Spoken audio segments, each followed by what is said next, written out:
Hello, hello, and welcome. Hello, and welcome. Welcome back to the All In No Limits podcast, beautiful people. We're gonna get comfortable because you already know that's what we need to do. Get comfortable. So wherever you are, get real comfortable, get real cute. You already know it's me, your girl, your sister, your cousin, your auntie, your best friend, your number one hype man and motivator. You already know I came here to push you into your greatest potential. Every chance I get to just love on you and just project all of this joy and peace because I want us to be the best version of ourselves. You guys, ladies and gentlemen, first of all, Merry Christmas. Merry Christmas. Merry Christmas, beautiful people. Merry Christmas. I hope and pray that you got to spend it with people that you love, that you can hug on, that you can speak life into, and make great memories. I hope you're singing and dancing, enjoying some really good food, you guys. And I pray for those who have to be alone during this holiday, who may be hurting and grieving. I'm praying for you. I'm wrapping my arms around you, sending you virtual hugs and virtual love. And I'm praying that God sends you your people, your right people. Amen. I love that.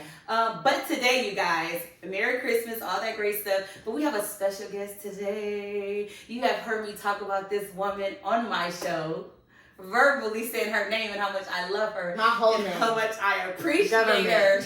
And not just her, but our friendship. We can sit here and talk for days and tell you from the first day we met, because we can never forget that day, ever. To just who we are in our lives today. Talk about a dependable person, a dependable friend, and it's not just one way.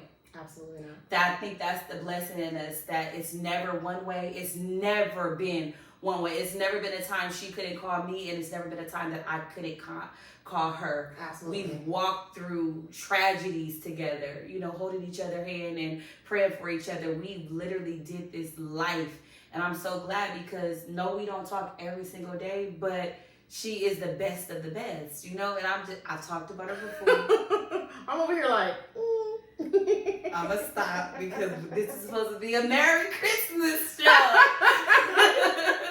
But to have her in my presence is a blessing.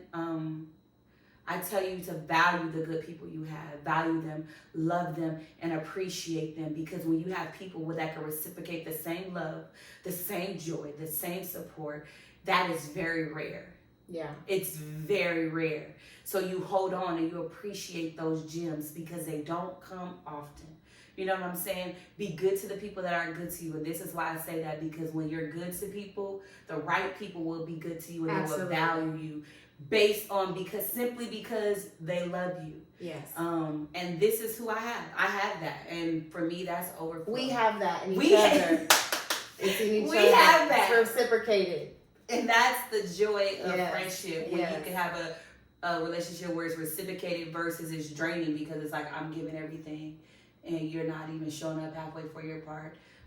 Somebody that you could communicate with, that you've never been jealous of, that you're always rooting for to win. Like, that shit is rare. Yeah, it's definitely rare for sure. It's rare.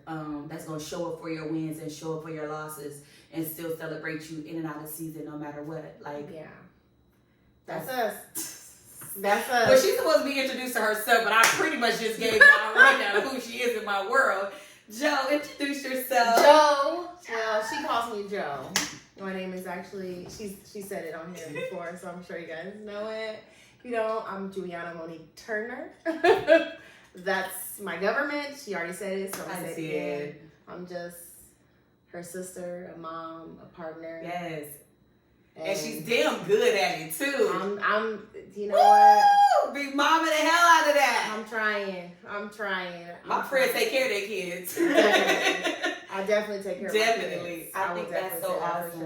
For sure. I mean, you wear so many hats. Like, this woman is the type of mom who's going to hand make everything at her child's birthday party. I mean, the billboarded characters that she wants. My niece had a tea party, y'all. She had an Alice in Wonderland tea party. Alice in Wonderland tea. I cannot even describe to you how let me tell you how bad it was, right? Like, I had a dream about that party when I was pregnant and found out I had a girl. I was like, it's happening. A tea party is happening, and it's going to be Alice in Wonderland. So I poured everything into that. And she makes the stuff, you guys. Like 3D, make it come alive. Turn that backyard into a... I am a DIYer for sure. For sure. And she's really good at the stuff. I'm going to be like, I'm about to pay somebody because I'm going to pay for convenience. I'm going to you want to come over. I enjoy it. It's like my joy to make my kids happy. That's good. I pour everything into it. So doing it myself is just, you know. I understand that because I want to get so well at my seamstress that I'm able to like design my kids their own unique clothes. Like I always wanted to do that since I was a little girl. Like, and you're going to feel so good as you do it because you just, I don't know. They're gonna have. I'm about to go into a topic already. We'll talk about my kids. I love my kids. We didn't come here to talk about kids, but you know we love the kids, so they always get a shout out. Love you, Logan. Love you, Phoenix. Phoenix and Elle, we love you. So we're gonna go into our first topic. So we're gonna break down Christmas a little different. We're gonna feed y'all with a little Christmas stuff, and then we're gonna jump into our juicy stuff. Okay? Yeah, definitely. But we ain't leaving it till we get to the bottom of everything. Okay, Joe. So what inspired our look for today? I love the Grinch.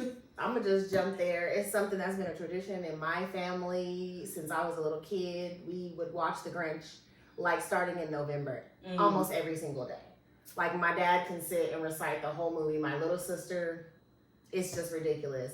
And I think we just kind of carried that on with my kids. Got you. I just love him. So you guys are the Grinch family. Yes, we I are. Love that. I love that. We are. I love that. I don't watch the Grinch. I don't think I've ever watched the movie. Like I probably started it. Neither one, like none of them. Not one. Like the cartoon or Jim Carrey or the new like. Dang. No. So I literally know nothing about the Grinch. You notice that I know all of them. Yeah, and so I figured since she loves the Grinch so much and it's Christmas, why not talk about the Grinch to open up our show tonight? I've never seen the Grinch, so when I ask these questions, don't think I'm like stupid. I've never seen the Grinch. I'm not professional, but we watch it a lot. What he is, but she likes him, she loves him, and she knows a little bit. If you know something, put it in the comments. I'm sure there's like people that know a lot more, but right, I don't. Perspective, right? Interpretation. I know he's green. It's a pretty green too. Yes, that is a really nice one. I like the green one. We should have got 2 greens. I think I like it like this though. I know, cause you know. I know. So today we're wearing the Grinch. Okay, so who is the Grinch? Who is he? We are all the Grinch. We are all the Grinch. What do you mean by that? Ooh, that can lead like, okay, we're all the Grinch. We all carry the Grinch within us because the Grinch is a person or someone that your reflection. It's your reflection of taking traumas and things that happen in your life and allowing it to shape who you are. You either come out of it, right, and you grow from it, you learn from it, you're able to use it, you're able to prosper from it, or you harbor it and it grows and festers into something that can be perceived as negative or ugly or hateful, you know. Do you think that because some Grinches internalize things and keep it in, it creates a monster out of them? Absolutely. Okay, and then the ones who choose to heal from the trauma and heal from the, you know, the wounds and the scars and the brokenness, they come out on the other side. They choose a different outcome. It's a choice. It's a choice. They choose a different outcome. It's a choice. Yep. You have the option to choose. You can either stay. So I feel like, I know you were telling me about the Grinch. Like, is the Grinch misunderstood? Who is he supposed to be versus who they like represent him as? Who is he supposed to be? That's a good question. I don't know if I can answer who is he supposed to be. But is he misunderstood? Absolutely. Okay. I think the story of the Grinch and how he responded to things that was happening was based off of traumas and stuff that he experienced. And this is based off of the movies, right? Like, especially the one with Jim Carrey, kind of gave a little bit more of a backstory. I don't know, outside of that, but it's definitely like a misunderstood situation because when he was a kid, he loved Christmas. He wanted to be a part of something. He was trying to be in. He wanted to have friends. He wanted to have, these traditions with family and things like that. But then, things happened. Life was life, and dang. So the truth of the matter is, a lot of us have Grinch in us. Definitely have the how tendency. You choose to deal with it. Choice.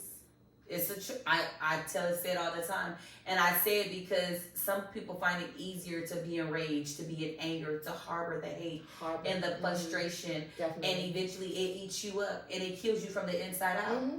That stress, it kills you from the inside out. That's why I tell people when I come here, it's not for me to tell you forget about your feelings or what you feel is not valid. No, your feelings are very much so validated. However, don't wait for an apology to start healing. You cannot. You will be waiting forever. Because some it's people just not going to happen sometimes. Exactly. You have to make up in your mind. You have to apologize to yourself. Like, baby, I'm sorry. I'm sorry even it took this long to heal you, to fix you, to allow you to be free. Because I apologize to myself for setting that expectation that may not have been attainable for that person. You're setting expectation and expecting people to meet those things or exceed those things, and that you set yourself up for downfall. Because why? I think that anytime you have expectations, you set yourself up for either trauma to happen. You set yourself up for cycles to begin. I feel like I'm not gonna keep getting my hopes up and having expectations of when I already know what it is, or I haven't allowed it to grow enough to be what it is. It's instilled in us since children. I know it is for me. Because some people are so quick to call people, that's my friend, that's my best friend. You don't know that person. Here we got people taking people to other countries and vacations just to fight on them. I mean, you don't know these people. Right. I went on vacation with a friend that I knew for almost 20 years. And it shit went left. You just don't know people. Because sometimes, and it sucks to hear this, and it sucks to even admit this, but sometimes people's true colors come out years later. We will hope to see it early on. We will hope to see the red flags and be like, you know what? I got to make sure I keep a distance. But sometimes that shit just comes abruptly right in your face. Never would have known it. Never would have, nothing. Set expectations. But I thank God that he protects us from stuff like that because we don't know what people be up to. Right. Because, anger and jealousy stem from the same tree. And when I say that is because what anger could cause you to do, jealousy can too. They both could cause you to do some really life-changing, altering things in the moment of whatever your mental health can happen. And that's allowing those circumstances that you went through as childhood to harbor and fester. And haunt you. Yeah. Because what we don't understand is when we choose not to heal from it, when we choose not to address it, face it, and then release it, we're choosing to let it haunt our memories. Right. Every time we close our eyes, we see it. And now it's called triggers. Now it's called triggers. Trigger and PTSD. Yeah. Now you got PTSD. No, a lot of us do. A lot of us got PTSD from relationships. Yeah. Like, think about it. Like, experiences, relationships, childhood, life, and... Come on, man.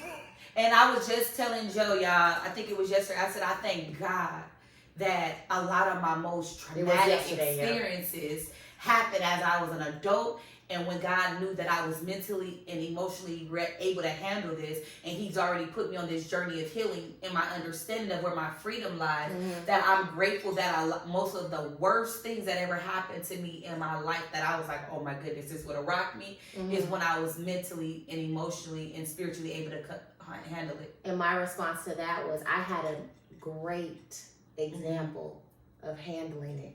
My mother was a great example of handling it, because as your traumas was when you were older, in your older years, my traumas happened when I was younger, in my younger years.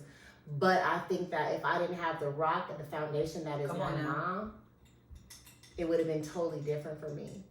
Because they say with people, like, right, you can all grow up in the same exact house, same foundation, same morals, same principles, same rules, same routines, and turn out totally different, because it goes back to what we said in the beginning. It's a choice. It's a choice. You have to make a conscious decision on how you're going to react or respond to outside entities.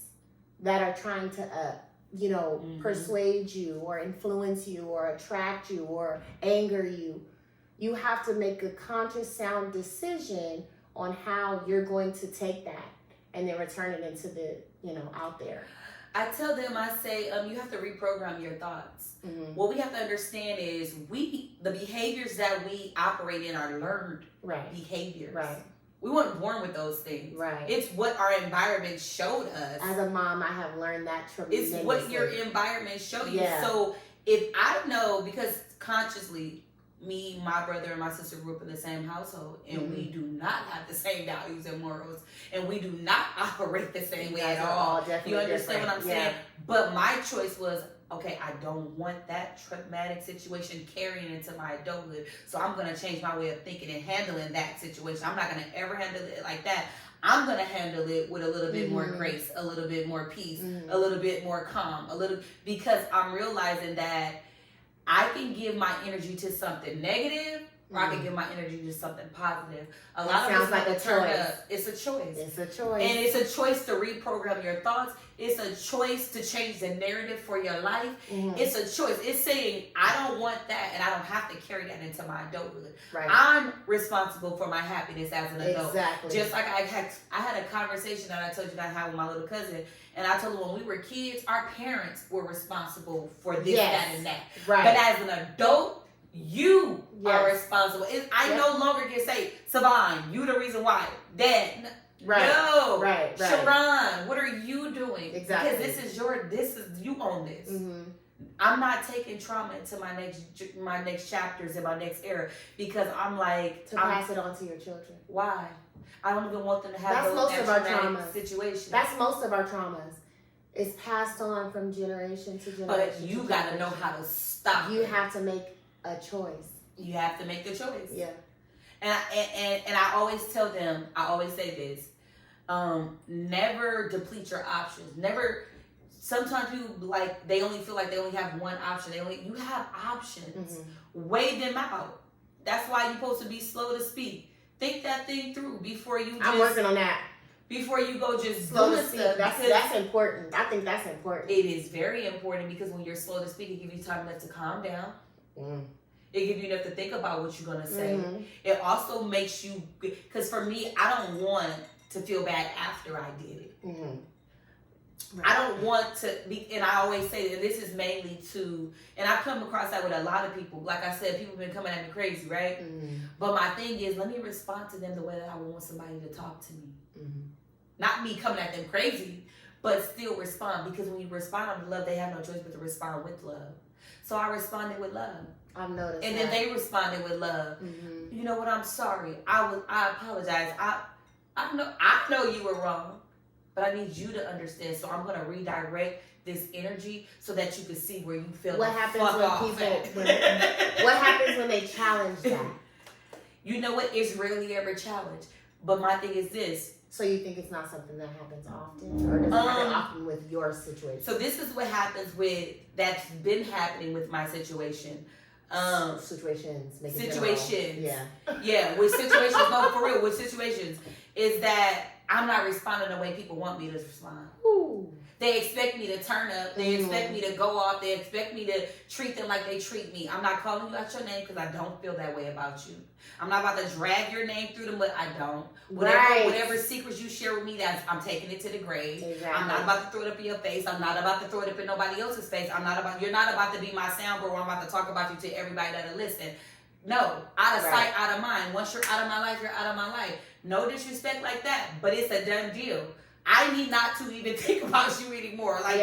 You're gone. Yeah. Not like that, because I'm still praying and wishing well wishes upon you. You just can never have access to my personal ever again. Listen. Access. Access is a big thing. Ooh. You give too many people access, they're going to drain and suck the life out of you. And that's why you have to be careful which one. It's hard. That's why I said at the beginning, it's hard to find a mutual friend. Mm-hmm. It's hard because, like, when I spend time with you, and even when we having our rough seasons, I don't feel like you're dumping all of this on me, and it's like, oh my God, this is all this. I think we have a balance. It's a balance. It's definitely a balance. It's a balance. We've gone through things, especially lately, at the same time. In the past 2 years. the same exact time. You've had your situation, relationships, and you know, losing people and things of that nature. And I've had the exact same thing, and it feels like it's been back to back for the past at least 2 years. Back to back. Yep. But I feel like in those times, like, we balance each other. Like, you'll call me right when I need you to call me, and I'll call you, and I can tell it's right. Like, I feel it. And I think that's happened a lot. I think it's happened a lot lately. It has. And I see that. And that's why I said, I'm grateful. I think a lot of people don't sit back and analyze their situation. A lot of people like to sit and talk about the bad, the negative, who's not there, who don't show up, what so-and-so did, and what. But when I sit back, I literally think about the good people I have. Like, my time and my energy go toward that. Like, I'm constantly praying because I'm like, God, thank you. Like, you know, when you come across people that are rare, that are really good to you, and no hidden motive. Right. No, like, hidden agenda. Like, that shit is There's like, no selfish intent. I feel like I come across a lot of people that have selfish intent. And I think that I've come across a lot of people that have selfish intent. And they prey upon people like me. Because I'm not going to lie, I'm definitely that person that's going to go, I'm going to run the marathon for you. And I've done it over and over and over again. And the crazy part about it is, although, you know, some situations worked out great and some situations worked out not so great, I would still continue to run that marathon. And I think that's something that, a situation and a trauma that I'm trying to figure out, because clearly there's some underlying overly things. exerting yourself. I do it. Because the thing is this, let me tell you something. We grew up in an era where real friends meant something. And so we take on our friends' battle. You're not fighting this alone. But it's different when I'm helping you fight, when you're willing to stand and fight. It's hard when I'm willing to fight for you, but you're not willing to fight for yourself. So it makes this shit hard. Yeah. Like, because I'm carrying my weight, your weight, and Woo, everything. This feel like it's reaching a little deep for me. Right? No, but for real, it's the real. Because how many times have we carried other people? And how heavy has it been? And it's not because we don't want to help. It's the fact that we're carrying them and they're not helping. It's definitely not that we don't want to help, because even the people that I've carried on my back, because there's been situations where I've carried people on my back, for sure. Regardless of what's going on or what type of trial and tribulation or what type of argument or what type of, you know, situation, I love hard. And I will carry them on my back again. We don't know that in between. We don't know that in between love. We only know go all in. Like, that's all we know. Yeah. We only, and I think it's a blessing and a curse, because we've had experienced this. It's like we expect for people to just be good. Because we're good. That's our expectations. I don't go into anything with malice. I actually think people are good until you show me different. And please don't show me different. Because I take it personal. And I be hurt. I feel like you wasting my time. I'm in a relationship. You feel like they're wasting your time. My feelings get hurt.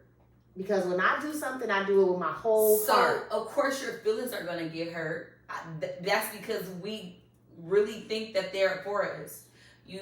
Because they're supposed to be. If I call you my friend, you're my friend. If I call you my family, you're my family. And for me, that means something. Yeah. But for everybody else, that don't mean the same thing. Now, that's the issue that a lot of us have, because we think just because we're 4 people all in, no limits. They not all in, no limits for us. You know, there's a limit somewhere, a roadblock pops up. Period. So it's just like,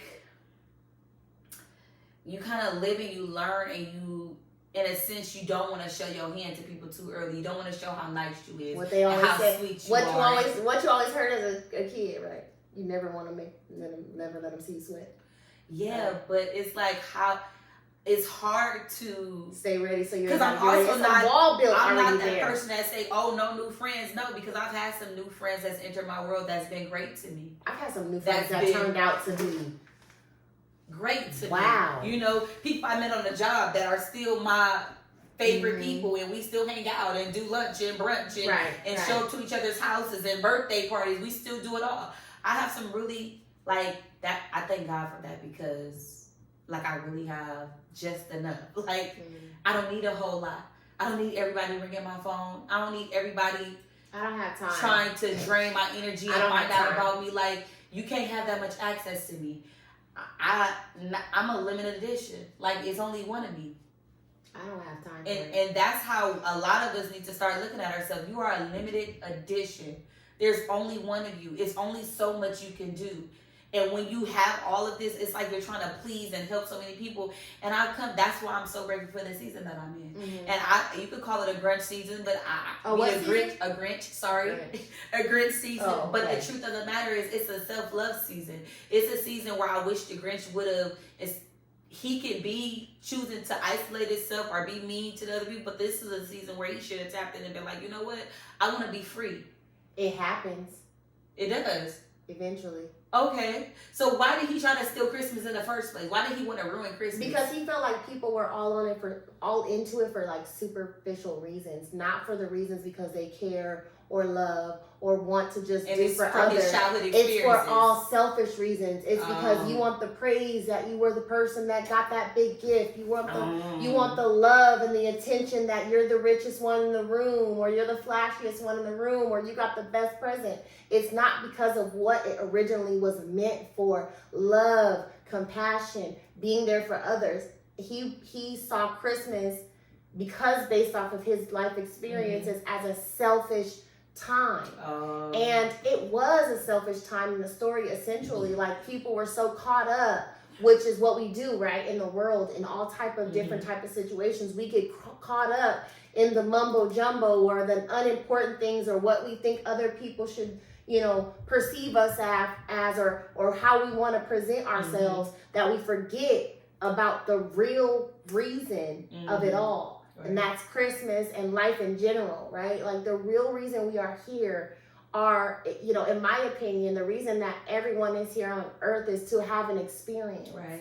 And with that experience, you will experience pain. You will experience hardship, but you're also going to experience love and happiness and genuineness from people and people that you surround yourself with. Right. So for me, the Grinch hated Christmas. It's not that he hated Christmas. He hated what it was being represented as. He hated as what people... How they took it out of context. Exactly. You took what you wanted from it. Love and the joy, which people do. People take things, right? They find things that they're interested in, and they take those things, and they take out all the good stuff that they want from it. But then they turn a blind eye, or they cover themselves, or they shield themselves from the negative that comes with it, because everything has negative and positive influences, right? So I think that, in a nutshell, is why he hated Christmas. Gotcha. So how long did it take him to finally decide to heal? What did it take for him to get to that point where he wanted to say, okay, now I'm going to get back to loving Christmas? He was seen. Oh. He took time out to look. Someone took time out to look into him and see that that's not who you are. That's not what you want to be. That's not what you want to believe. Somebody spoke to the child. Somebody wanted to, exactly. Oh, speaking to the child in you. It took one person to see you. To the child in you. Yes. Oh my God. If you can just look in the mirror or a camera or whatever at this very moment, what would you tell the child in you? Like, what would you tell her? Take a second for that. Or tell him? Like, take a minute. Yeah. I'm going to give you a minute because I really want you to try it. Yeah. Just say, what would you tell the little you? Like, what would you tell the little you? Me? Like, I would tell the little me, you don't have to be afraid. Like, I didn't have much trauma as a kid. I always just walked in joy and just knew everything was going to be okay. I didn't know, but that's just how I lived. Like, everything is going to be okay. And you guys, that was way before I even knew God. Like, I didn't meet God until I turned 19, and I'm being 1,000% honest. But going through life. And she was getting up every morning going to church, asking for when to go, and I was like, nope, not today. I was a kid that lived amongst trauma and lived among the violence. and the raping and the kidnapping and the drugs and the alcohol and the shooting, and like I lived in drive-bys and I lived in this world, but God just kept shielding me and protecting me. Like I said, the traumatic things that happened to me, even people trying to take advantage of me, wasn't until I was older and I was able to figure out a way. And even now, don't get me wrong, I didn't heal from everything right away as an adult. Now that I'm on my healing journey, I'm like, I was able to face it. And what he did for you was what he did for me, but he allowed me to experience it younger because he exposed it to me, maybe physically, right, visually, things like that. But I think that he protected me mentally. I think that even before I even knew God, because you went to church first and you was like, come on. I mean, I went to church when I was a kid, but I wasn't raised in the church. Me neither. But when you were like, come on, I was like, not today. Not today. Maybe next time. But one of those things I was like, you know, but you know what you did? You asked me every single Sunday. Every single morning. You would call me, or we together anyway, living together, whatever it was. Somewhere. You asked me every single day, and you didn't pressure me. You was okay with my no. You were okay with my no at that time. I think that you were okay with my no. And then as soon as I said yes, we just kind of hit the ground running. I mean, I don't want to say I swayed away from it, but I definitely took a different path. But in that path, God has always been with me. Always. So, you know, I just had to do a different way. I had a different way. I think one of the greatest lessons in what you just said is that accepting someone's no. And not taking it as a negative or it's against me, but you have to be willing to accept people's no, or they're not ready. And it's okay to keep asking. Unless they be like outright, don't ask me no more. Right. But I never said that. It was more just like, oh no, not this time. As long as I think that I never completely closed the door on it, so you never completely closed the door on it. We just kind of let that door swing. I don't want to go at all. Yeah. It was just like, okay, not this week. We partied last night. I was like, okay. Well, I'm gonna get up and go. Definitely did that. I'm sleepy, but I'm going. Like, no, but for real. And I'm at home watching Grey's Anatomy. Man, that was not gonna lie. But for real, you guys, be understanding to people's no's. Yeah. Don't feel like it has to come with an explanation. A no doesn't necessarily mean no. It just means not right now. It can be. But don't feel like someone's no has to come with an explanation, or even their no has to make sense to you. Right. Because what my no may be for me might not. You might think it is an attack, or I don't want to. No, my no for me is I have to protect me right now. I have to cover me right now. I have to feel me right now. And it's okay to say no when you're not overflowing. Right. We're not always overflowing. Some days I got just enough. And maybe that just enough. And some days I don't even have that. Some days I got less than 100%. And those days, stay clear. Like, just let me I'm not gonna lie. My moment on those days, I feel so bad because I just want to sit down and not be bothered. But you know what? I gotta still take care of my two kids. So I had a therapist on this show. She called the Happy Therapist. Hi, Janisha. And she explained this. She said what her and her husband do, they check in. They learned this. Hey, I got 30%. Okay, well, if you got 30, I'm going to take the 70. I got you. I'm going to cook. I'm going to clean. I'm going to get the kids. And you just do what you can do with that 30%. I got you. And some days, okay, I got 60. Okay, good. I got 40. I like that. Because when you're checking in, it's saying, because there's no set rules who got to do what. No, we need to be able to do everything equally. So when I don't have it all, you got me. Right. That's what a helpmate is. We're leaning on I think each other. It's important to verbalize it. Because I think in so many years, like my partner and I have been together for 15 years coming up in a few months here. And for us, it's just I assume or she assumes but I think that's complacency. But to hear that's actually a really good idea to verbalize it. The thing is this. Oftentimes we could say based on the body language and all this, we don't know what they're feeling. Because sometimes we could think that they're sad or they're hurting based on their body language, and they're in a great mood. And then you ask them like, "What's wrong? What's wrong?" It's like nothing. And like, then they get mad. Fine. And then they get mad because now it's like, well, nothing was wrong with me. That's why I think communication is key. Because maybe, and then y'all been together for 15 years. Things change. Oh yeah. Things change. Oh yeah. Definitely. You know, stuff changed to where. Oh, that look don't mean that no more. Right. Or that wasn't towards you. That was just me letting the air up, me, letting some steam off and releasing what I have holding up inside of me. But the checking in thing is beautiful. Yeah. I'm like, woo. That was a good one. I'm gonna take that. I'm gonna take that and put it in my pocket. And put talk about it. Let's talk about this because I don't want you to feel like just because I woke up with 30 that I gotta treat you bad or I'm angry at you. It's like I really don't have nothing today.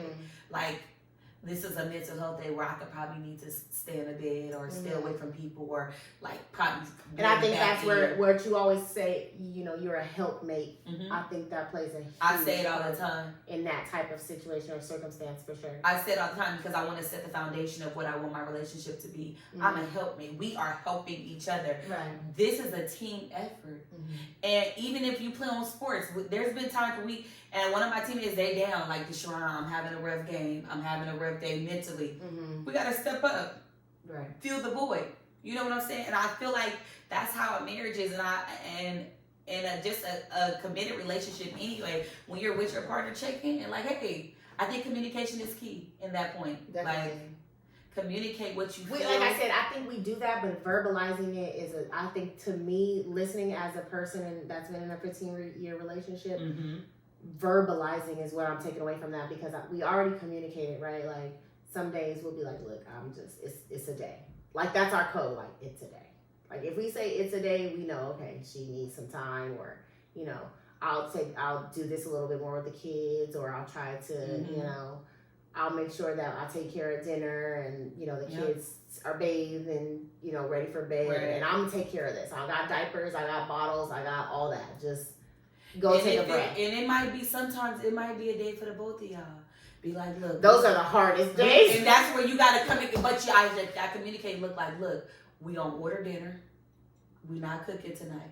We not cleaning up nothing tonight. Do the best you can. Take your shower and let's at least get these kids to bed. Like that can be. I think that's great. I think that's great, and it might be a little bit more easier for some. Because all kids are different too. That's very true. But the fact that you and your partner can communicate and be on one accord, like we doing this shit together. Yeah. It kind of gives you that endorphin of like, oh yes, I'm gonna just do my part. All I gotta do is do my part because I got a partner that ain't gonna let me. Nobody gonna drop the ball because one of us gonna catch this, and that's the beautiful thing. And when I can honestly be vulnerable with my partner and be like, look, today, it's a rough day, like, and they don't need an explanation as to why it's rough. But what I also do if I'm dating you, I want the long version. I say that. I think that has blessed me. Or how do you feel today? Other than just, how are you doing? No, how are you feeling today? Are you happy today? Do you need a long hug? Because those long hugs can really change our situation. A good hug is awesome. Right? Like, what kind of day you having? If you tell me it was a long day, give me the long version. Because you releasing that to me, I'm about to pick it up. I'm a crybaby because sometimes when you do that to me, I'm going to dump it. I'm going to let it go. Dump it. But guess what? Because I've made room for it. It's different if I'm having a long day and I'm like, shit, they don't care about me and I take like that. No, they might be tired too. So they say, yeah, release it, baby. Give me the long, and I always say, give me the long version.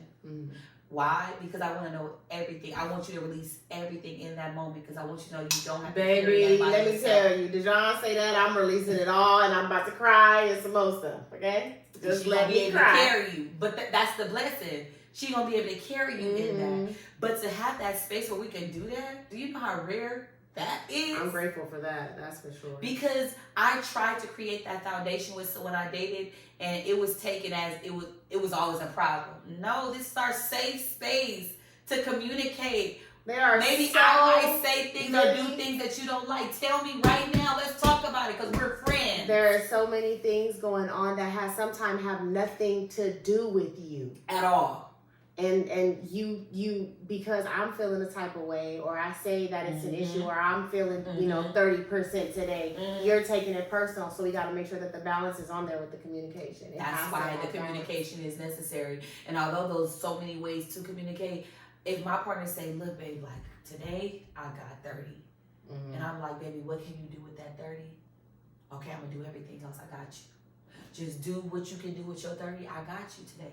In fact, I'm gonna run you a bath water and you can go to bed early. I'm gonna take care of everything. I'm gonna bring you food in the room. Just stay in the room and just like I would want to help decompress I feel like I have that at home so much. for sure. And the reason why is because when I had that rough day, I need to just I don't want to.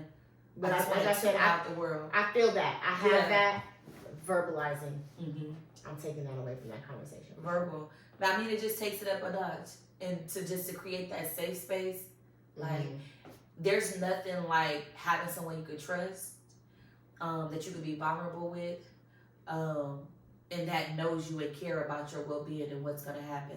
Like, to know that somebody got your back, that's one of the best feelings in the world, because in this world, often people don't have your back. People are only in for it for themselves. It's hard to even find a partner that you could trust and that's going to be consistent and reliable. That is crazy to me. I am really sitting here, and maybe call me naive a little bit, but that is so crazy to me that people have those type of intentions. Not that I haven't been in a situation like that, but I think that I always choose to see the best in people, and I ride that wave until I ride it. Different. I ride that wave hard. I'm gonna go hard. But what I've learned to do is take it easy. I'm trying, because that's taking it easy gives me time to sit back and observe and really watch and listen. Can't call everybody my friend. I don't want to be on guard all the time. I don't want to be on guard, and I'm not going to be on guard. I think that's why I say to myself a lot, because I don't want to be on guard all the time. There's people that I could feel like, oh my goodness, I could trust you. I feel safe with you. And there's people where I'm like, the jury's still out on you. I'm still waiting. That's such a small circle. Because it's something about, because for me, that's such a small circle. Yeah, but the thing is, if you learn to listen to, like, I watch people. I watch how people talk about other people in my presence. I watch everything. You know what I watch very closely? How you treat other people's kids when you know I do that. That's why I don't like certain people anyway. That's why I said a whole lot of people can't watch my kids, because I'm gonna tell you right now, they could go a lot of places. Watch how they just come over. Treat other people's children when those you treat people my are kid not bad. around. Baby, listen. Not them too. I'm gonna tell you right now. Not them too. I don't. It's just something about it. Like, don't do it. Don't even be in my kid's face, because the moment they gonna be like, "Who is that?" You don't have to worry. You don't have to play with me. Do not play. You can be in my kid's face in front of me. You can. Do not play with me. You can do it, because I'm watching you. I don't play with my children. Do not play, because the kids are off limits. My children is, listen. The kids are absolutely off People limits. love kids and people plan for kids, but I planned for them kids. Do you hear me? Do you hear me? Everything that I had to go through, that Dejana had to go through to have our kids, don't play with my kids. And especially the older one, she don't tell you about yourself. She is me. There are some things that Logan does. My daughter's name is Logan. That's so many. There are some things that Logan does that I have to like stop and be like, ooh, that's me. Like, there's literally been times where she says something or she does her personality out of this world, okay? She's done things or she says things or she moves a certain way or she responds to things a certain way. And I literally have to tell John, ooh, I can't send a number on this one. You gotta take this one. Guilty. I'm a correct her, it's me. Like, John, take it. I can't. But Phoenix, baby, don't say nothing to my son. My daughter, she can handle you. She gonna protect herself and she gonna stand her ground and she gonna tell you what she like, what she don't like, and what you better not do, what you could do, and what you better stop doing, okay? That's Logan Lorraine, okay? Come on now. But Phoenix, baby, don't touch my son. Listen, daughters are wonderful. I love my daughter. She is my mini. My son, don't touch him. Please don't. That's crazy, right? It's something about I never understood that. And that boy. But now I used to always hear about it. I hear about it, and it's a strong bond between that mom and that son. It's like that. But it's nothing compared to Dijon and him. That's his person. I know. I get second best. We are fully aware who Phoenix person is. That list without. So when he comes to me and we have those moments, I like hold on to it. It's like I'm desperate. Give it to me. But Deshaun, she just gets it with ease. Like, that's her person. Listen, the boy loves, he like wants to live in her skin. He loves her. If he could get in her skin, he would. He would. That is his person. That he don't mess with his mama. He will push me in a minute to like, get off my mama, get away from her. Like, don't touch her. And I'll be like, okay, let's see you, boo. You guys, so the Grinch has taken us, first of all, real intermediate fast, what I need to say is, guess what is, we are recording from Vancouver, Canada. Yes, we are in British Columbia. International recording, my first podcast international. I thought what would be such a dope thing is like, because I travel a lot, for those who follow my personal page, I travel a lot. Call this girl, be like, where you at? I'm at the airport. At the airport, about to go. What you mean? Or she would have said, I touched down in where? Because I didn't even know you were going anywhere. Vacations are like my stress reliever. It's like my zen. It's like my relax. Like, just even if, like I always say, every vacation is for different reasons. I've been on vacations where it was just family, where I went to Vegas and I saw my family and showed up to my little cousin nephew's back football game and just family stuff. But then there's trips where it's like, ooh, everybody want to do a turn up. I'm like, okay, I can do a turn up. I can do that only for a little bit of time. I don't need it, but I do it. I don't need it, but I can do it. Y'all want to go to the left? I want to go to the let's do it. But then there's also where it's like sightseeing and relaxation and good food and good vibes and just good music. I will say, so far, Vancouver, British Columbia don't owe us nothing. It's been phenomenal. Like top tier food, top tier customer service. Okay, that customer service is A1. The scenery, the view, like just taking it all in, getting the it's change, so beautiful here. Taking in the differences, appreciating the differences of what you deal everyday life and then what you deal with on vacation. It's been phenomenal. It's been beautiful here. If you have not been to Vancouver, British Columbia, you have to make a trip. We're here, y'all. Do a little 3-day trip.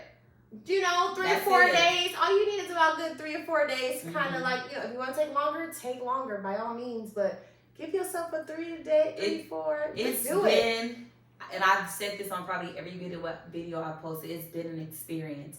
And I always feel like you create what your experience can really be. Yeah. If you enjoy the moments and you soak in the beauty of that moment right there, I don't want to take away from this moment. That's why it's so important to heal, because when you don't heal, it takes away from the moments of greatness and the moments of joy and the moments of happiness. And you can't enjoy it as much because you're still attached to all of this negativity. Right. But when you're free and you're just living, and it's no better place to be, especially with good people, and just taking all the beauty and just be like, oh my, and be grateful.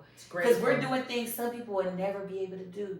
And not just because they'll never be able to do, but thank you, God, for allowing me to be able to do this. Like, definitely. We're going to other countries and we're just living and having this beautiful time and eating good food. And just, oh my goodness. Yes. You know, sitting at the top of a building, going in a circle, like looking at the whole city. Looking at the whole entire top of Vancouver. City. The top of Vancouver. You guys, oh my god. And the food, those waffles. Oh my god. I personally am an Eggs Benedict girl. If it's a great Eggs Benedict, they had the smoked salmon eggs. Okay, we're going to talk about that. Amazing. It was great. Anyway, we just wanted to tell y'all that this is our first international recording in Vancouver, Canada. And we are so excited. And I've been excited. I've really been excited. I've been really nervous because although I like to be like, loud and outgoing at parties and clubs, I am actually very, very shy. And I've been extremely nervous about this whole experience. She has, but she's doing such a great job. I've literally been talking about it all day. Like, okay, when we sit down, like, what are you going to say? Like, what if I don't say nothing? The thing is, I tell people, once you start talking, the shyness and the nervousness kind of suppresses itself. Yeah. Because I'm a very shy person. Like, even when I used to have to do, like recordings for, like, the little news stuff, I used to be so shy. But then I just embraced it. And I just be like, as soon as the camera roll, you ain't going to be shy no more. My stage fright has taken over my life. I love to sing, but I am terrified. Oh, you like to sing? Yes. Would you like to sing something first before the show is No. over? Would you guys like for Joe to sing something before the show is over? Not happening. I'm just saying, she did say she liked to sing. I would say that I'm an exception. I'm okay. I'm a good singer. I think she's good, and I think that we should all hear her at the end of the show. She gonna keep pushing. I think that you should think of a song that you want to sing. It's just a little snippet of a little something. Let the people hear you. Okay? All right, next question. Okay, so the question of the night. No, so you guys, we only got a little bit of time, right? But look, the question of the night, we're not going to get to all the questions. It's a lot of questions, some really good questions. So are you telling me we have to have a part 2? We're definitely going to have a part 2, y'all. We're going to do a part 2, right? And we're going to do it our Grinch sweater stuff, right? But the topic of tonight, the adult talk, now that Merry Christmas is to the side. Merry Christmas, beautiful people. But a good topic that we've talked about together is, do you listen to understand or do you listen to respond? And we talked about, and we're going to talk about this because I think this is a breakdown in most conversations. I think this is the breakdown why a lot of people can't have successful communication or effective or even the ability to heal, because you are so worried about your response and your defense and your explanation rather than the ability to understand somebody else's point of view or perspective or thoughts or opinions, because you're already ready to fight. I know I'll be ready to fight. Flight or fight. I know I'll be ready to fight. So it says, what is listening to understand? Quick background. It says listening with the intent to understand means you're paying attention, not to voice your own thoughts, but to understand someone else's point of view. Being a good communicator is about how well you're able to listen. A good listener wants to hear what the other party is saying, so their response has focus and purpose. How often do we respond without focus or purpose? 2 important words. But only purpose is that we want to be heard. And sometimes our purpose is we want to hurt the other person. But when you really are communicating with someone that you care about, how hard is it to take a breath of fresh air and just be like, listen? Because what I say is, I want to hear your heart. In order for me to hear your heart, I got to let my guards down. That takes an extremely humble individual. I hear it all the time. I can't stand the phrase, you need to be humble. Humble yourself. I believe in it. But I can't stand to hear it because to me it's always coming from somebody that's on the defense. Oh. When it's not about that, right? It's listening to understand sometimes means just quiet your thoughts. Really take in. Not only listen to the words that are coming out of their mouth, watch their facial expressions. Watch their body language. Everything. How are you saying this to me? What does your tone of voice sound like? Do I hear aggression in your voice? Do I hear hurt, pain in your voice when you're trying to explain to me what it is that you're trying to explain then to you'll me? understand it or more. am I constantly thinking, okay, she's saying this, he's saying this, I'm going to say this back. Or, oh, I remember when you did this. Or I understand that nobody is perfect. We all do things, and sometimes it's intentional. And I'm one of those people that most of the time things are not intentional. But that's how you take it. That's how you perceive it. That's your reception of it. That is your reflection of it. Because how are you feeling internally that you need to take that, what someone is saying to you, so personal, or take it in a negative factor that you have to be defensive about it? Right? Because it's trauma. Trauma. PTSD. Yeah. Because every time that situation has happened, that's what it was. So you don't know any other way to communicate. You don't know nothing else. All you know is I gotta heal back. I gotta say something back. I gotta. When does it stop though? That is a lot. Because you have to be willing to be that humble person. I feel like I can teach you better. What makes somebody get to that point? Well, for me, I want a healthy relationship. So the last guy I was dating, right? Anytime something happened that maybe I didn't feel, and we know I got a smart ass mouth, right? Very smart. I'm aware of who I am. I'm never gonna sugarcoat it. I tell you that all the time. I got a smart mouth. So be careful what you say to me, and be careful when you say it to me, because sometimes I don't get the. Let's listen to response. Right. But that's a defense. But mechanism. that's why I'm saying. That's why now I don't. It's a defense mechanism. Now, what I do is, let me tell you how I know because remember I told you I've been responding with calm. I listen to what they're not saying.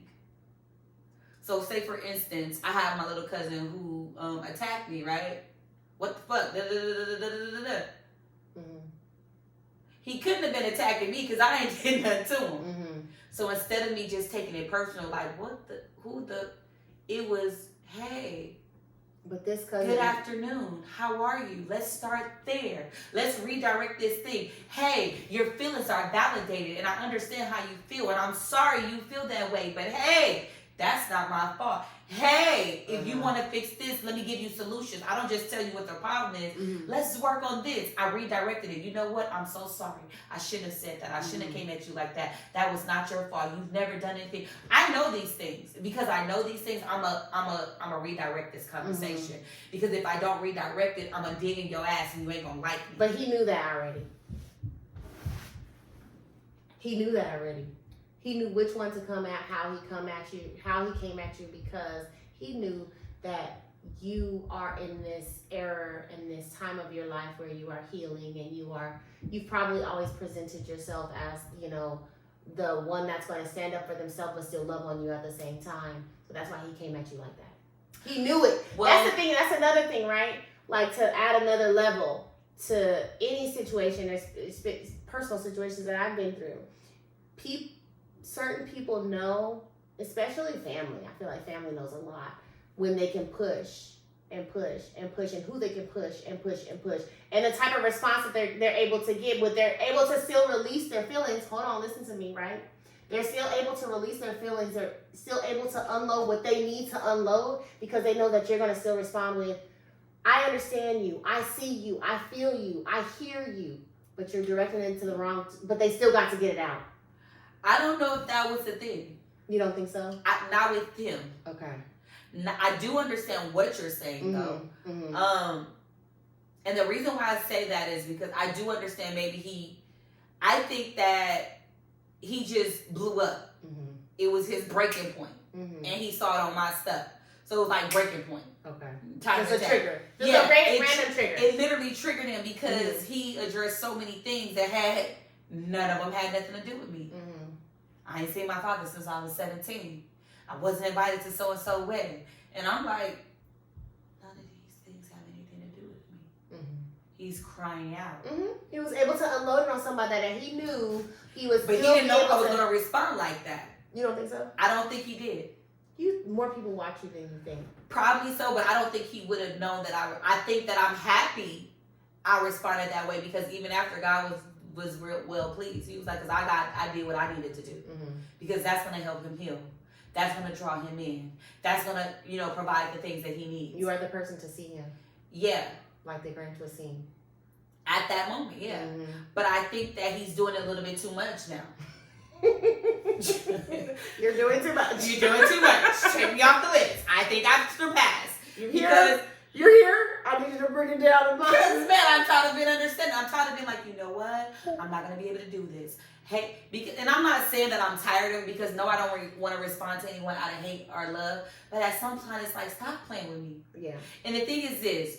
Like I told y'all before, don't play about you, right? Don't let people play with you. You're not about to keep playing in my face. You don't have multiple times to disappoint me. Show me who you are, and I'm going to address Believe you and see you. And know where to put accordingly. You. Exactly. Move accordingly, know where to put I'm you. going to move accordingly. Accordingly. And what I don't like is if I can't be myself 100% of Sharon with you, I'm cool. That's why certain people I don't do stuff with. When I go out with certain people, I'm not drinking with everybody. That's going to be the one where I'm going to probably drink water. Because I got to stay alert. I don't have time for that. I'm not doing that. And so this is the thing. I'm not doing that. I just don't want to go. That's fair. But the thing is this. There's going to be events that we might go to But I'm just not doing everything with everybody. I'm chilling. I'm cool. I'm straight. I think that you go to a lot of things, so I don't relate to that. I'm not going.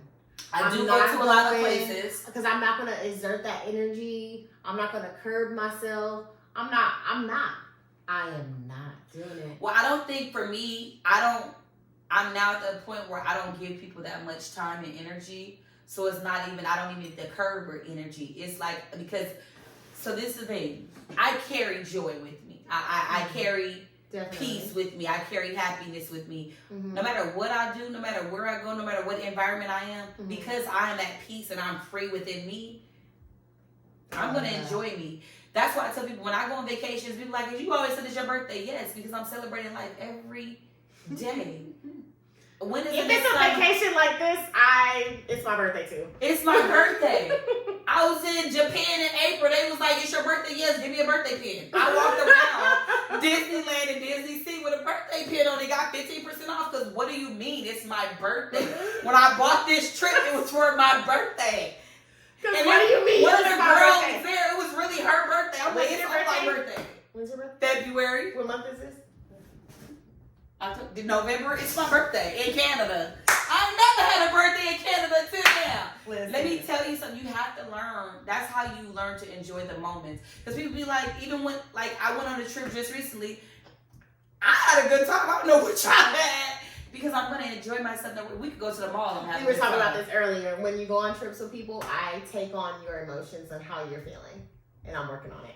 She's working on it because I don't give a shit. I will take on your feelings because I feel like I want everybody, even though we're here for an event or we're going for an event or a special occasion, someone's birthday, wedding, whatever the case may be, everybody is spending their time away from their families, their children, their jobs. People are spending their money. People is putting in their energy. So for me, it's important to make sure for them to make sure they have a good time because they sacrifice their family, they sacrifice their money. So they should be invested in them having a good. People don't have a good time because people choose not to have a good time. I don't understand. Some people can go to everything that we've done so far and complain about everything that we came in with expectations. We like, man, I know this food gonna be good. It's gonna be good. It's gonna be good. It looked good, and it was good. Our expectations, even though it's just over food and over these experiences that we have, but we are expecting goodness, and it's just we have the attitude of, oh, this is gonna be good. We don't come in here like, oh, this is gonna be whack until it prove me wrong. No, I go in here like that. Yeah. We paid our money to be here, so whatever it is, if we go to 3 malls in a day, so fucking what? That's what we wanted to do. Definitely get it. And it brought us joy, and we got to shop and enjoy ourselves, right? And bought these nice little sweaters while we were there. Out, living our life, buying stuff, But I think that I need to buy another luggage to go home. By the way, you do. But I think that people need to learn how to carry their joy with them. Like, stop leaving it at home on the shelf. Stop picking it up only when you think it's necessary. Like, you need to carry that with you every day. I feel like you've been speaking about joy for because Count It All Joy has been your for over 15 signature years. For and over 15 every years. email, text message, everything. I feel like I've been seeing that from you since I was young. Since you were at least 19, 20. Probably like 18. Yeah. I think, because I had that in high school. I think it was like 18. With a little sunflower at the end. Yeah. Some yellow somewhere. Mm-hmm. The joy probably spelled out in yellow. It probably was. because and you know what, that has been my theme. And it's crazy because people still send that to me. Like when they send me texts. When I saw it when we were shopping, I was like, Sharon, like even if we weren't together, I would have instantly thought about you and probably just took a picture of the word joy just because it wasn't even lit up. But it still was beautiful. So you guys, growing up, it was just a scripture that always stayed with me. And it's in James 1 if you ever want to read it. And it talks about, somebody had made me a shirt for my birthday one time and it said, and it wrote in yellow, count it all joy. And it has the James 1. Because I feel like in all circumstances and in all situations, when you learn to count it all joy, because I'm a strong believer of what the Bible says. He says all things will work out for the good of those that love the Lord. That means whatever happens to you, good or bad, I'm going to make that work out for your good. Mm-hmm. There has been so many situations where we've been in situations where we feel like, shit, I can't believe that happened. But then God turned around for our good. Right. He make it work better than what it did to hurt us or harm us. And what I've learned to do is count it all joy because he's eventually going to turn this thing around in my favor. He going to make it, and the worse it is, the better it gets. You better come on. For facts. Yeah. Because that's just what I believe. And like I said, I'm never trying to push my beliefs on you. I want you to believe what you believe. But I believe in God. That's the blueprint for me. That works for me. If you want to use it, you can. If you have more questions, feel free to ask. We're going to figure out the answer together.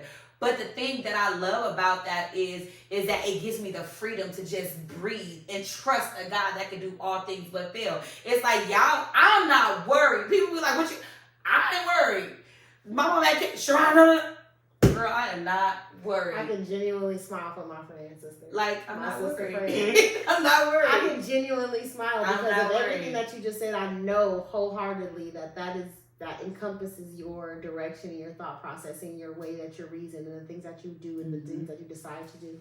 I know that. And I know that because I know you. And the crazy part about it is people that try, you know that too. That's all I got to say. I count it all joy because God has a way of work. Like, it's going to work in my favor. And like I tell people, you would be better off being good to me because he said, I will curse those who curse you and I will bless those who bless you. Do you want God to bless you or not? You better go watch what you say. Watch your mouth. Because when I see shit happening to you, all I'm praying is God have mercy on their soul.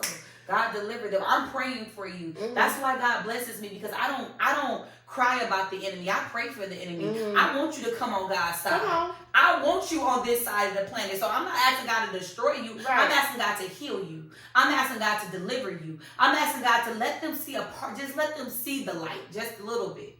Like there's glory on the other side of this if you learn how to tap into it. Absolutely. And tapping into that is tapping into yourself. Freeing yourself from all that bondage and all the things you have captivated inside of you that's doing you no good. It's only hurting you and harming you and causing more anxiety. I can't live like that. You better say it. I can't live like that. Say it. I'm willing to go to hell and come back for my joy. You're not taking that. You're not taking that.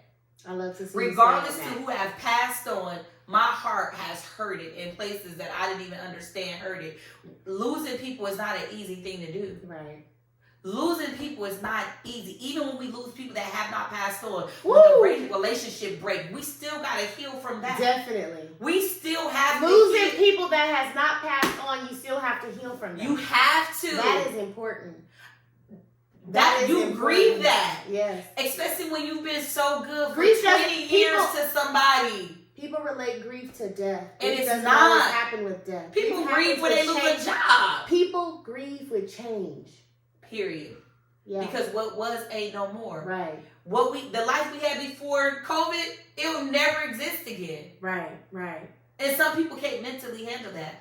Mentally, a lot of people lost their mind during the pandemic. I had to have a whole baby in a hospital with no family support during COVID. That's a tragedy. My mom was not there at the hospital, could not be there, could not be in the parking lot, could not come inside to see my child.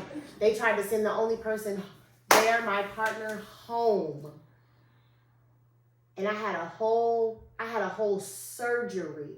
COVID was traumatic on so many different levels for so many different people. And I really weep for the people that just have not been physically or mentally strong enough to deal with the isolation that happens, the change that has happened around you with technology, the way that people act and function every day, grocery shop, get something to eat, go to school, go to work, go to meetings. Everything has drastically changed over the last few years from COVID, and it is trauma.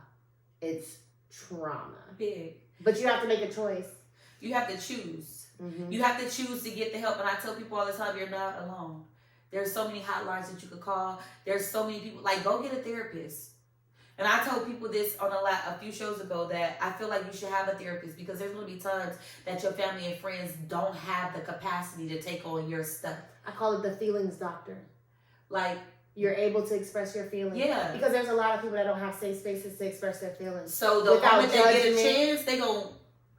Without judgment or direction on how to handle those feelings, because emotional intelligence is another topic of discussion. Emotional intelligence does not come to everybody naturally. Facts.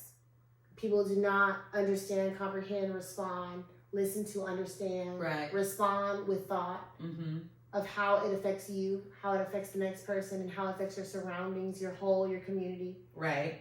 People don't think about those things. Well, that's because people don't understand the importance of being able to listen first.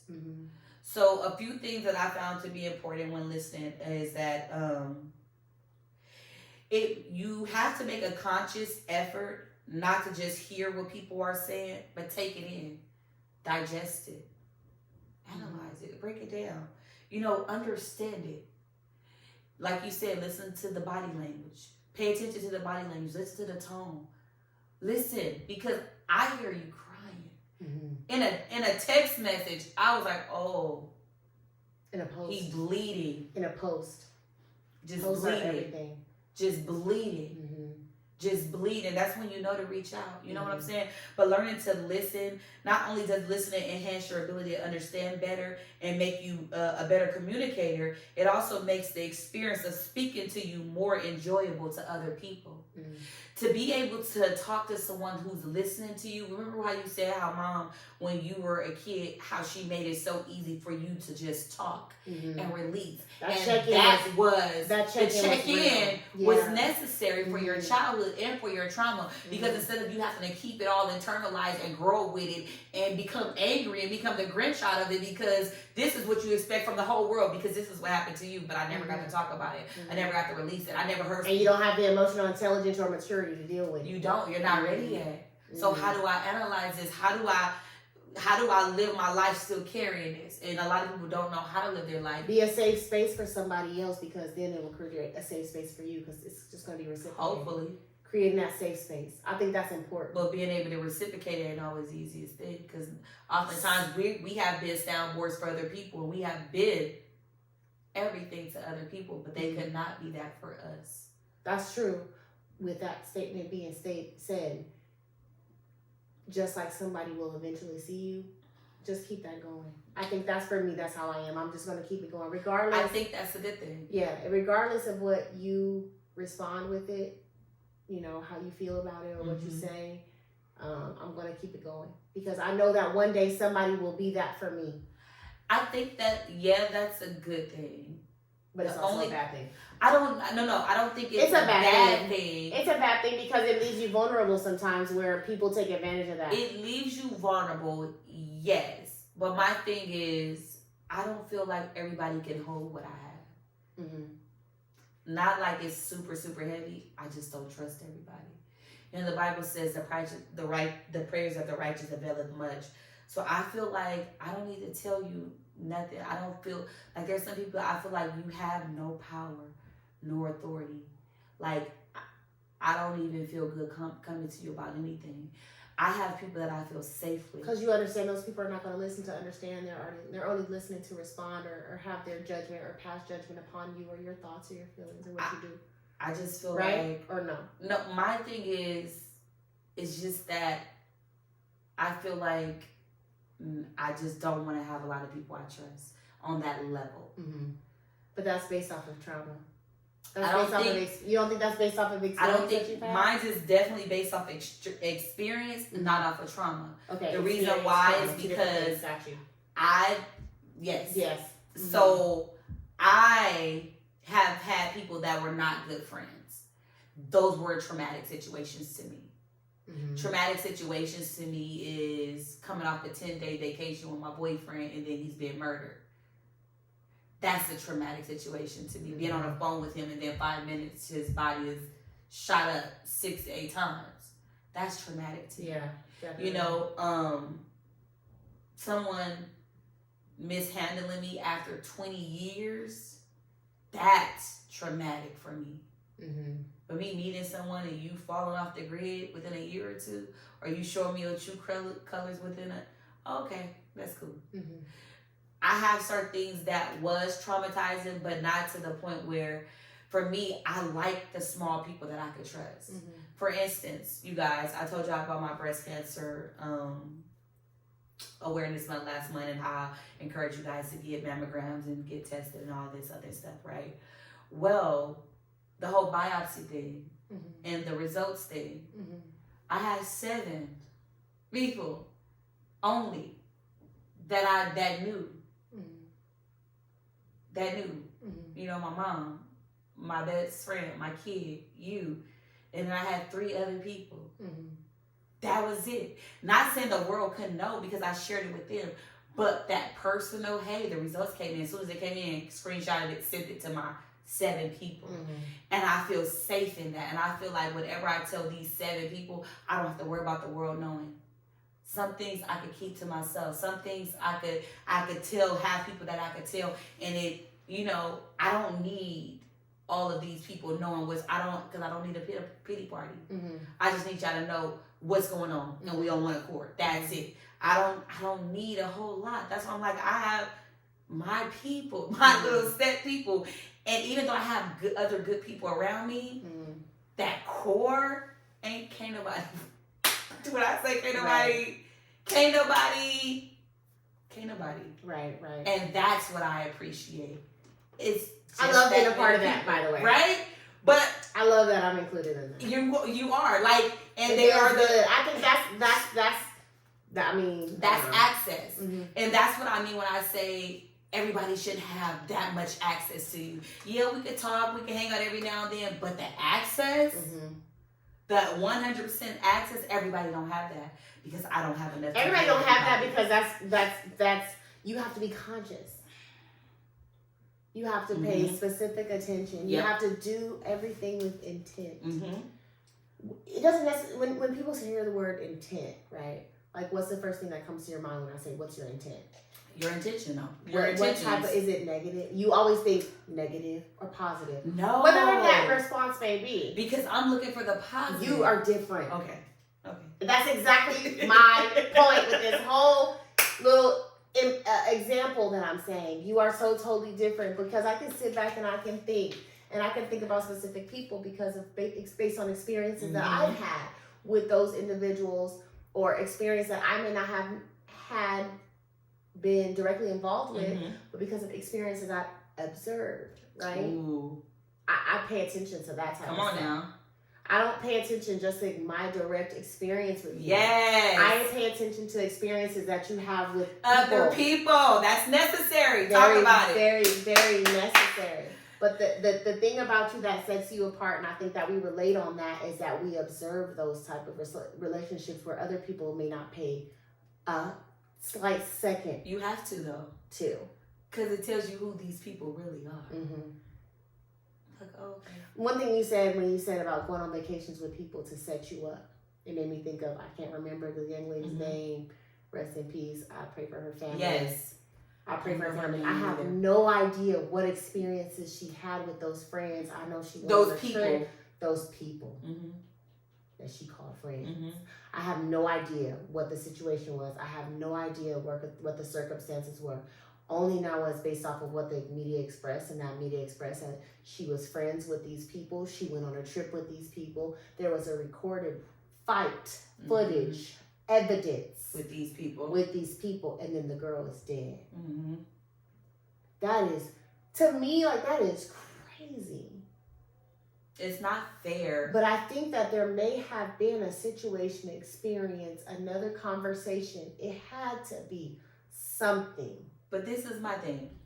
But my point in that is we pay attention to those. You have to. Stop thinking everybody your friend. Everybody want to fit into these cliques and these. That is not, like, go where you're appreciated. Go where you're loved. Go where your light can shine, and nobody's going to try to dim your light because they want to shit on you or hate on you because they want to shine in every atmosphere, in every room. Like, we could all shine in the same room. The more shining, the lighter it is. Like, look, make it make sense. And whatever you can't see, my light gonna shine and make sure you can see because I care for you. I'm not going to try to dim your light so I can get ahead of you. No, you need to see. Let me show you something. That Come on, get up here with me. Come on now. Let's go. Move it up because the more of us win, the more of us win. I don't want to be the only one to win on my team. I want everybody that's connected to me to win in any way possible. So if I got to show you the game, I'm going to show you the game. If I got to pull you in, I'm going to pull you in. Now, I can't do that with everybody. And I'm not willing to sacrifice my time and my mental health for everybody. But my core, you can have whatever you want. I tell people all the time, I spoil my people. Because that's facts. Facts, right? That is facts. Like, when I tell y'all, I don't it's been her whole life. My whole life. Because that's what I was ready for now. Listen, 9th grade come, I know I'm getting to school, and Sharon is going to have my orange juice, my donut, and my hot fries. Hello.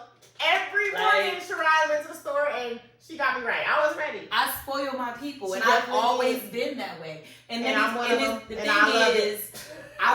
gotta know that I appreciate y'all. I see y'all. Like, and it's nothing like having that. Like, somebody's like, I see you. I appreciate you. It don't have to be a holiday for me to celebrate you. It don't have to be your birthday for me to show up for you. Like, whatever you need, like, I got you. Like, that is what you want to create. And I think that you do that with the little things. I don't know if you realize how much you do that with the little things. You know what? You catch me on some days and I'm like, dang, I need to hear that. Like, I feel like sometimes you call me and it's like, fuck, it's a perfect moment. She knew it. How the fuck did she know that? Like, we're connected. I feel like it happens with us a lot. We're connected. Yeah. Because that day when you called me and I was like flustered and frustrated and I was like, I just want to throw the whole day away, but then I don't want to be ungrateful. Like, I was battling, y'all. You was walking on that day. I walked for like almost an hour. And we was on the phone the whole time. You guys, I was like, you know what? Today is stupid. Like, and low key, we might have been both. We might have both been definitely PMSing. We both might have been on the clock. That might have been PMSing ain't working. That I'm like, girl, what? I was like, Joe, like, I just want to throw the whole fucking day away. Like, but for real, I'm typing in between, getting my new hires and my training ready for the next day. Like, girl. It was a day. It was a day. And it was crazy because by the time we got that phone, I felt better. I went upstairs like, y'all can conquer the rest of this fucking week. I got it in the bag. Let's go. That's all I needed. And you called me out of nowhere that day. Yeah. I don't know what you called me for. I have no idea. And I was like, I got a missed call from you. I'm about to call her back. And we was both at work. We was. And I needed a walk. I literally walked almost an hour. Yeah, you did. And now, you did it because I was sitting there like, long as brick. As long as my mental health needed.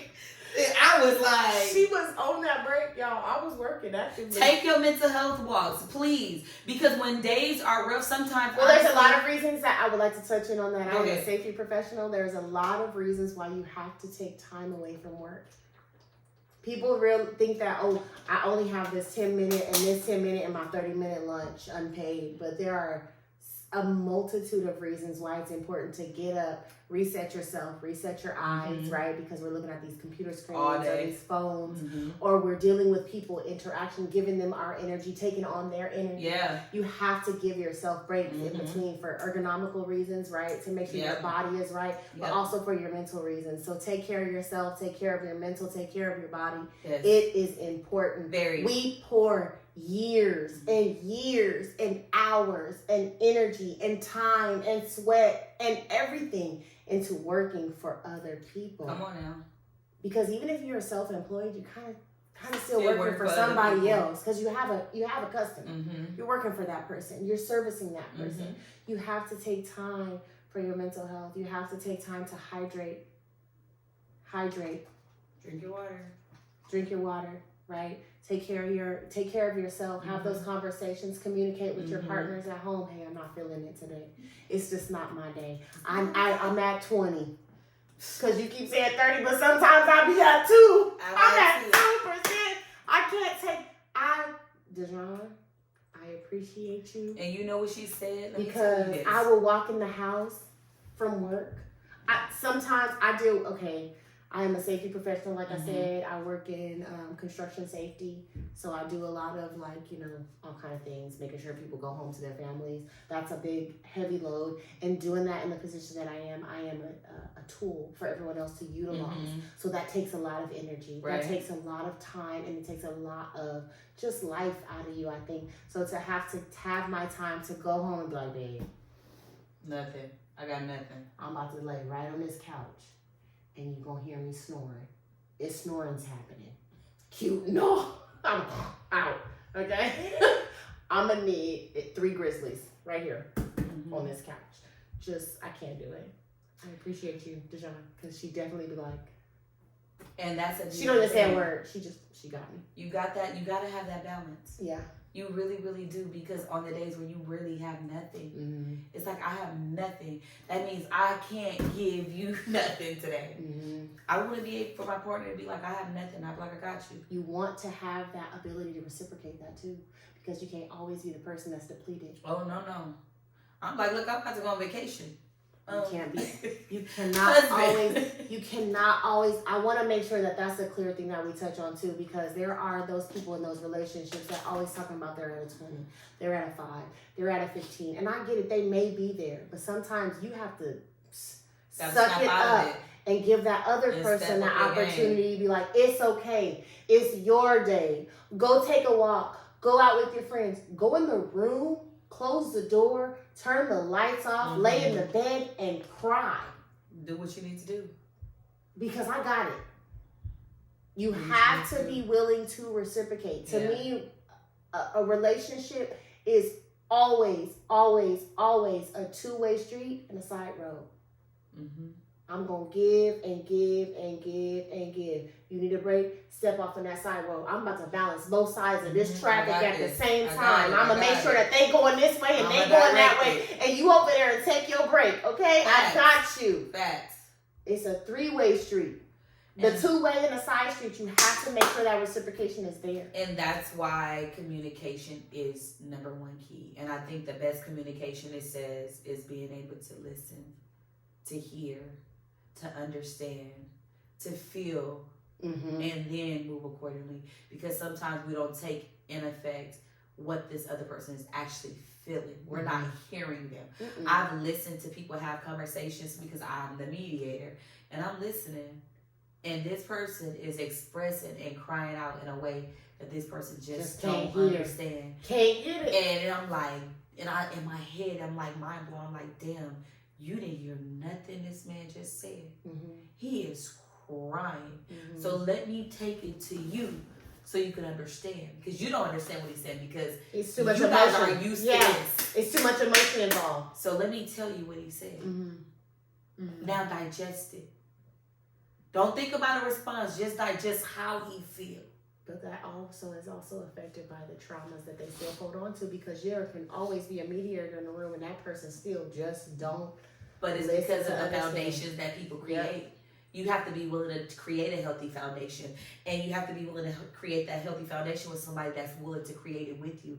Because sometimes you could try to create that healthy foundation and they'll take it as a negative because they're not ready for that change. They don't know that change. It looks foreign to them. That's because, for instance, I've asked someone, how do you receive love? How do you receive it? How do you feel like, oh my goodness, this person loved me? I don't know. Well, if you don't know, I'm definitely not going to fucking know.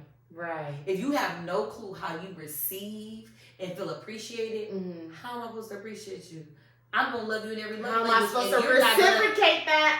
No, it's not. You don't understand it. How am I going to reciprocate that if you can't explain that to me? Right? Well, how am I even going to be able to give it to you? Exactly. Reciprocation. Well, no, it's not, because my love language might not be yours. The way I receive and appreciate love, you might not feel it. It doesn't have to be the exact same as long as the feeling is there. Yeah, that's true. Right? But you can't reciprocate something that you don't even know how to receive. I can't give you exactly. I can give you everything, but you ain't gonna give nothing back to me because you're dead inside. That's exactly what I'm saying. Yeah. Pretty much. I agree with you. I couldn't agree with you more. Like, for real. Makes perfect sense to me. Perfect sense. That's 100%. Okay, a last few points, and then we're going to get out of here because... Close it out. We've been going. Okay. The listening process involves 5 stages. Receiving. Understanding. Evaluating. Remembering. Then responding. The 4 purposes of listening are listening for appreciation, listening for comprehension, listening to show support. That's a big one. And then critical listening. Listening for appreciation means we listen to enjoy something. An example could be listening to music while exercising. However, me listening to you, like for instance, when I tell my person like, hey, tell me the long version. I'm listening with intent. I'm listening because I care and because I love and I want to hear the heart of this person. Like, tell me the long version. I'm available for the long version. I don't want you to have to rush through your thoughts and no, walk yourself through it. Because as you walk yourself through it, you're going to start healing. Right. You're going to start releasing. And then God's going to start restoring you. and you're gonna figure out a solution. I'm just redirecting the conversation to help you get where you at, because I can't tell you to get there, because if I tell you to get there, you ain't gonna go. Right. But if you find your way there, you're gonna go. You did it on your own. Yeah. You take more pride in it. So tell me the long version. Mm-hmm. People like, what? Tell me the long version. So I got time, yeah. Because one person is quick to say, long story short. Yeah, I don't want the short version. I want the long version. I want to know how this happened, what made you feel that way, and then how you going to maneuver through that. That is listening to understand. Because I care. Mm-hmm. Because I care. Mm-hmm.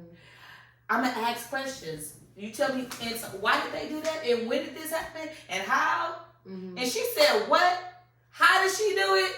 Tell me, like, I'm asking questions pertaining to what you're saying. Mm-hmm.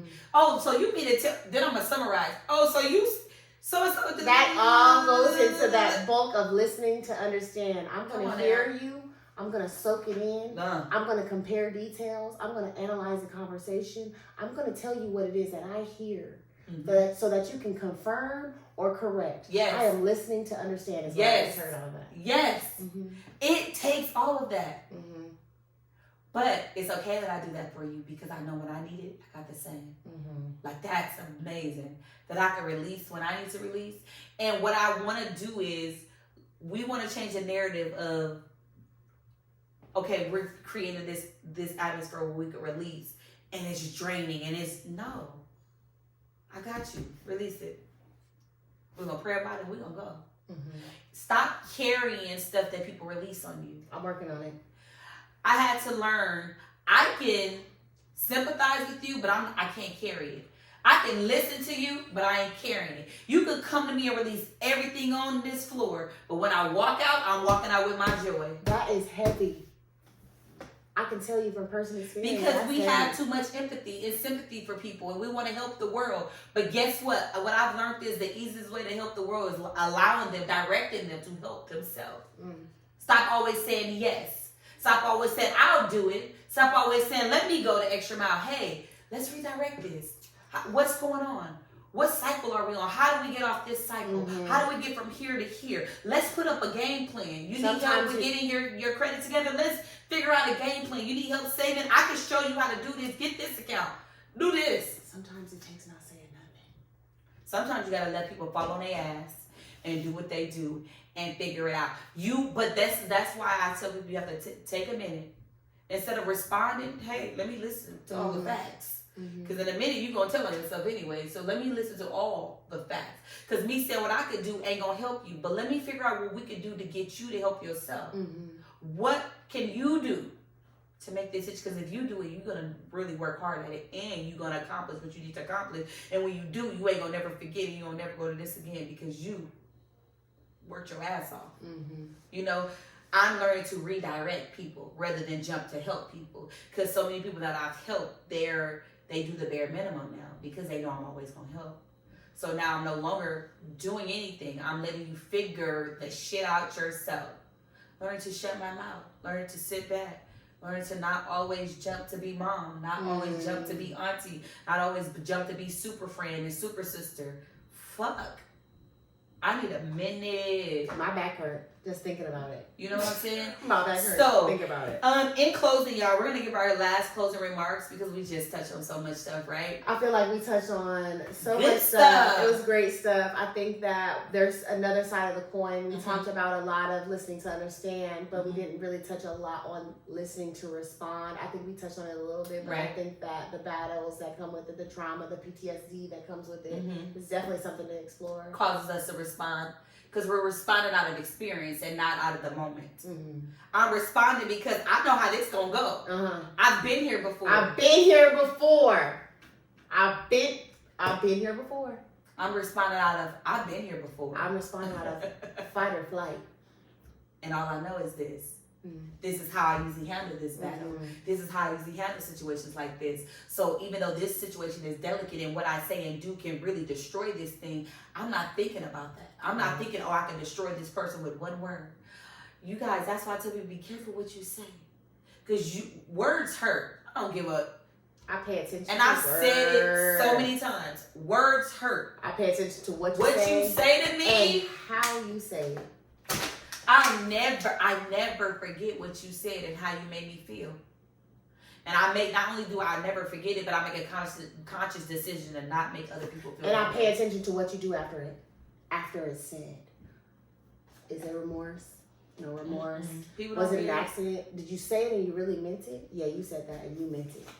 Because your actions following it was not of an apologetic nature. At all. It was a cue. This is what I said and I stand on it. And yeah, I might have been drunk, but I got to say it anyway. So now what? Boom. Handle that. Pay attention. Pay attention. So my closing remarks, I wanted to give y'all some benefits to listening, but we didn't really get to talk about all the topics. But I'm going to give y'all a few. Just a few. Face the person. Give them eye contact. A lot of people are uncomfortable with eye contact because it's more intimate, and I think that I like to be able to look at somebody in the eye and be like, they're true, they real. Because most people that can't keep eye contact are either lying or hiding something or up to no good. But if you real about what you got to say, we here to really care about each other. But some people take that either you're lying, and some people take it offensive. Like some people think that's too much aggression.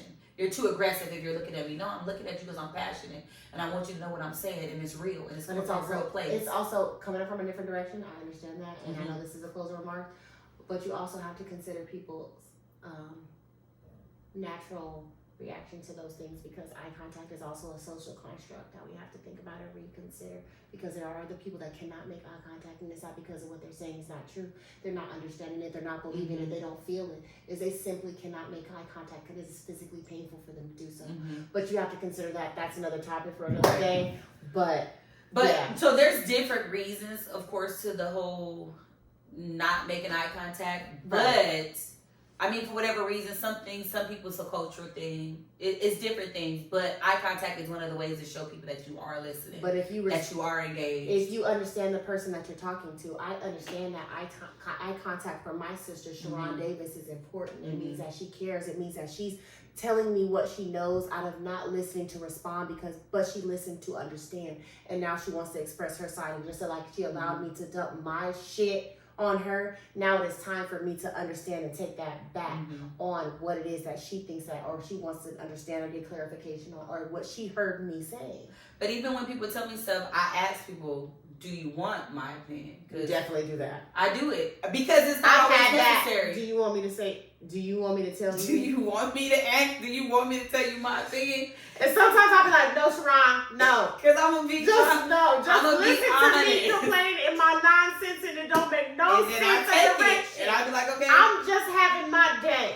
And I say, okay. She do. But you definitely ask me that question. I think it's a good question to ask, because sometimes people don't want to respond. They don't want you to answer. They don't want you to fix it. They just want to release. And I'd be like, okay. Everything can't be fixed. And not at that moment. And it's not your responsibility to fix it. Sometimes it is just your responsibility to listen to me, because I am that soundboard for you, and I know that you're my safe space.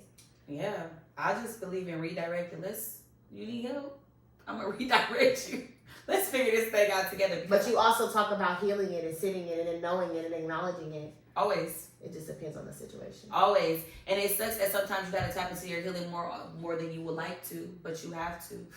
You know, because life is draining and life is hurtful, and the more you live, you lose. And that losing, of course, we lose to win again, but that losing can hit hard sometimes, and it could crack your smile, it could crack your joy, it could crack your peace, it could crack your understanding.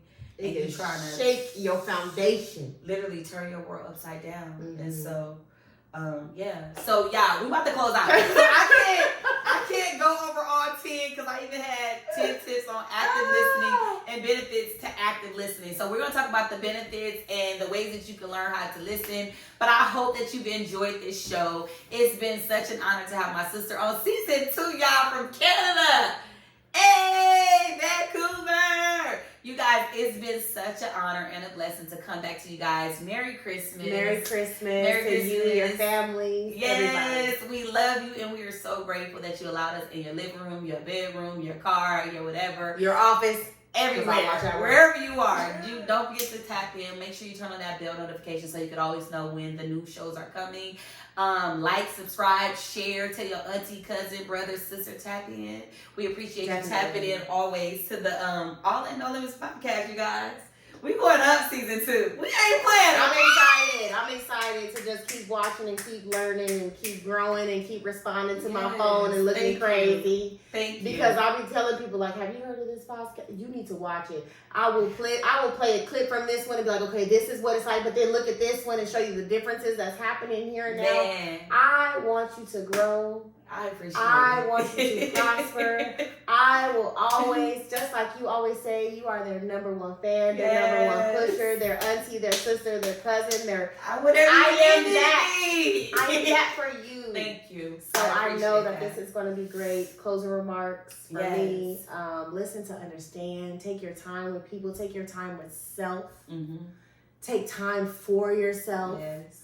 Close off your mind sometimes and not be on the defense, because that is a normal social construct. It's things that you were, born into, things that you had to grow up with, things that you learned from. Yeah. Sometimes you're learning a new lesson, and it's okay to come in as an empty cup and be filled with somebody else's understanding, their wisdom, their experience, their knowledge, their love. Mm-hmm. Take time with yourself, take time with others, and just enjoy life. Yeah, I think that's the best closing remarks ever, and I'm going to let it be. Okay? Thank you guys for tuning in to the All in All Limits podcast, where you're always going to find me, your sister, your cousin, your best friend, your number one hype man and motivator. I'm here to push you into your greatest potential. And we really want you guys to learn to be calm in the middle of the storm. Learning to respond in love. Respond in how you would want people to speak to you and how you want people to talk to you. And then when you do speak, when you do hear people speak, listen with intent and with care. Mm-hmm. And learn to just not feel like you have to always tell your side of the story.